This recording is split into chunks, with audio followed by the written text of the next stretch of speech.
आइए अब जानते हैं इस साम्राज्य का प्रांतीय प्रशासन किस प्रकार रहा। विजयनगर साम्राज्य का विभाजन प्रांत, राज्य या मंडल में किया गया था। कृष्णदेव राय के शासनकाल में प्रांतों की संख्या सर्वाधिक 6 थी।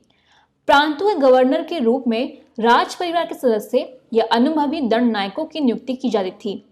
इन्हें सिक्कों को प्रसारित करने, नए कर लगाने, पुराने कर माफ करने और भूमि दान करने आदि की स्वतंत्रता प्राप्त थी। प्रांत के गवर्नर को भू राजस्व का एक निश्चित हिस्सा केंद्र सरकार को देना होता था। प्रांत को मंडल और मंडल को कोट्टम या जिले में विभाजित किया गया था।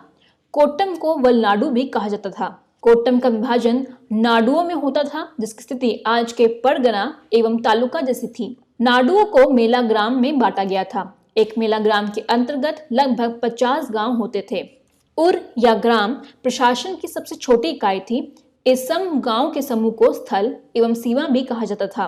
सामान्यतः प्रांतों में राज परिवार के व्यक्तियों को ही नियुक्त किया जाता था।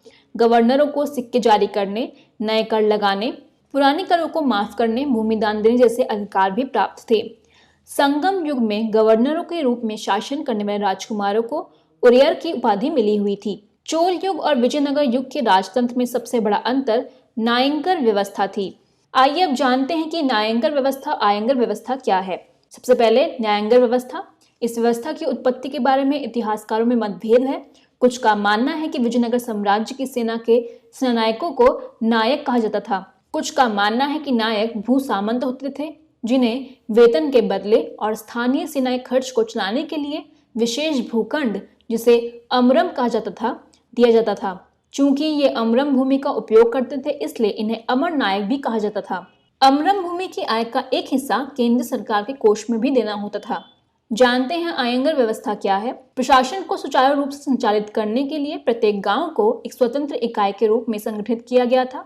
इन संगठित ग्रामीण इकाइयों पर शासन हेतु एक 12 प्रशासकीय अधिकारियों की नियुक्ति की जाती थी, जिनको सामूहिक रूप से आयंकार कहा जाता था। ये अवैतनिक होते थे। इनकी सेवाओं के बदले सरकार इन्हें पूर्णतः कर मुक्त एवं लगान मुक्त भूमि प्रदान करती थी।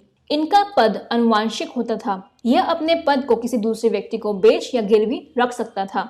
आइए अब जानते साम्राज्य के प्रमुख पदाधिकारी कौन कौन थे। पहला है महानायकाचार्य, जो ग्राम सभाओं का निरीक्षक अधिकारी था। दूसरा दंडनायक, जो सैनिक विभाग प्रमुख और सेनापति था।